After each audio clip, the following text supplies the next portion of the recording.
around half health, one shot from the Vet 3 squad taking it out. So when we're talking about Vet 3 squads and Panzerschrecks, it becomes almost incredibly unfeasible how much damage these squads have, but they have totally earned it through their Vet 3. 21 kills, 2 vehicle kills on the Rifleman squad that managed to do that. This Tiger, I am sorry, but it is definitely going to be going down. CrazyTiger has lost so much here. In the same time, he's done so much damage to Audemed's base. He should have gotten out of there with at least that Stew and that Tiger while we could have. But unfortunately, it looks like this is going to be going down. It's unfortunate he does not have Allied War Machine. Yeah, and we do have a two-man rifle squad actually taking down a Pio squad, which was a little surprising. We got a bunker coming right up in front of that VP. You know, at this point, we get the Tiger going down, finally, at last, although the Riflemen are just running into its treads at random. Who knows why they do that. Life just isn't worth living. No. Oh, jeez. He almost lost a full Vet 3 squad from running into that tank. Enemy unit down. And, you know, so the VPs are back in Audemed's possession. He's moving infantry up towards the American base, probably in hopes of trying to take out this last little bit of infantry. Really like to see this Pio squad reinforcing, getting back out on the field. He's got another one building, though, in the process. This is sort of funny. It looks like they've both actually decimated each other's forces. So Audemed lost pretty much his entire base. He's actually got no base at all, except his HQ and one bunker. CrazyTiger lost all his vehicles, and all he has left is men. So these guys, really, they have lost their machines, and they're just fighting with fists now. Yeah, we're down to 9 PopCap. Oh, 13 as he calls in another Stew. And, but 9, 11 PopCap for the Wehrmacht Blair out of 81. Okay, so the Axis down to 23 points at the moment. I believe, Ryan, your replay might be slightly tiny bit ahead of me. But, yep, they're down to 21 points. And so we've got the Americans just trying to recover. Audemed is obviously desperate for to win this by points because his base is destroyed. He has no access to any units except what he has from Rangers and off-map combat group. That is all he has, guys. I mean, there is no time, given all this, the VPs, there is no time to build a new base. He has to win this by points or be defeated by points. Yeah, and we got a huge sticky going off in combination with Shreks on this Stew in the center as well. Oh, and looks like it is going down. CrazyTiger should be a bit more careful. I mean, he should be aware about these Vet 3 squads. 2 Panzerschrecks on this Vet 3 Rifleman squad. He definitely needs to be a bit more aware about veterancy when it comes to Americans, because, you know, losing a Stew like that in this position of the game is not recommended. CrazyTiger, though, has another Tiger on the field, so that is his 3rd Tiger in this entire game. This is very impressive. But as you guys sort of might notice, there's an air of peacefulness in the air. Just because all their forces have pretty much been decimated. It's just bullets now, basically. Yeah, and you know, one of the things that CrazyTiger did at this point, though, was he did use Manpower Blitz. He used it once to get the 3rd Stew out, and again to get this Tiger out. If he can get a hold of these VPs and hold on, he'll be in a good position. But if for some reason Audemed can continue to delay him, it's going to be a very tight battle, and that comes from that early VP lead that Audemed gained. So this is what Audemed is aiming for. He's got CrazyTiger down to 11 points. He still has the most eastern VP, but luckily guarded by the MG. CrazyTiger is actually countering the western side with his own MG, but it's not doing enough. This capping squad is still able to cap away at this point. The Tiger is trying to respond to this Rifleman squad by trying to take it out.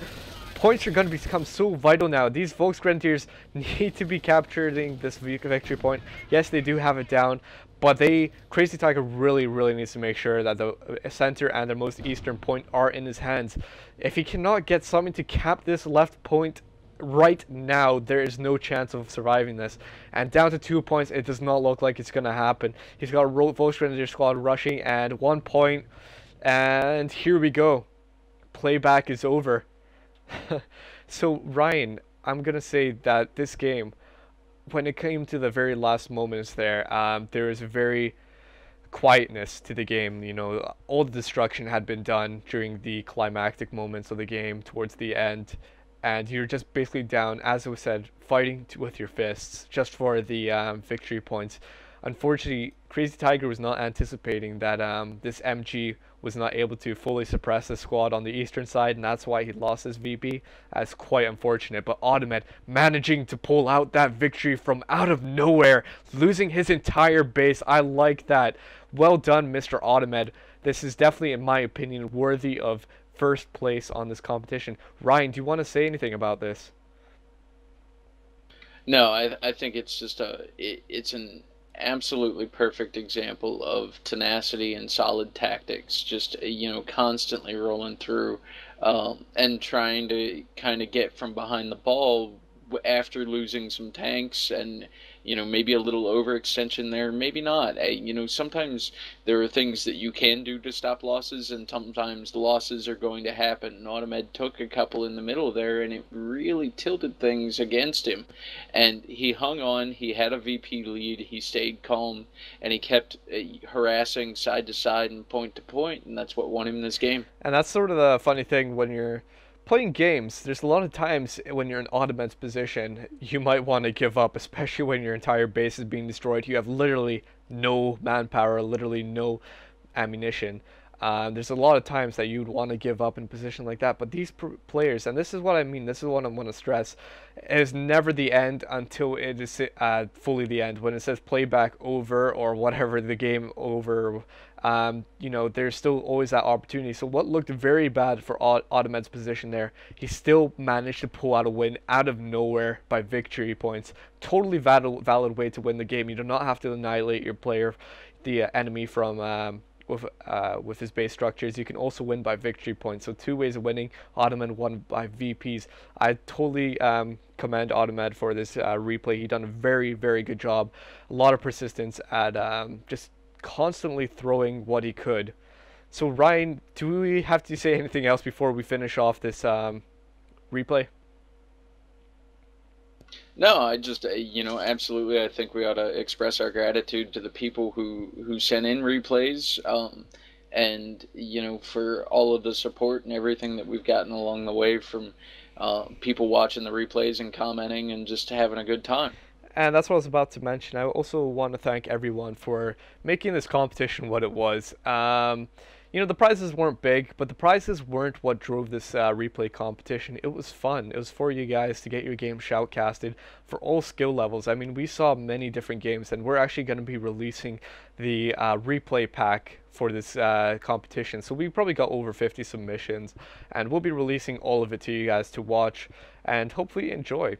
But I'd also like to thank all the submitters for submitting the games. I would like to thank third place Pepsi Trust, second place Seb, and first place Audemed for submitting these top games. Thank you, everyone. And also to Relic and THQ for featuring this competition on the front page. I honestly do not believe it could become as popular as it did without their support. And this is what I absolutely love when developers get involved in the community. So thank you, THQ and Relic. I hope you guys enjoyed this replay if you have watched it. So Ryan, I think that's pretty much it. So I think we'll call it a quits there, and we'll be doing a post-competition, or at least I will. I'm not sure if Ryan will be. I'll be doing a post-competition video about things, the nicks and knacks, about why I chose certain replays and why I chose different, why I didn't choose some of them. But anyway, this is Krebs Coho and Acoustic Rye, Mr. Ryan. See you guys later.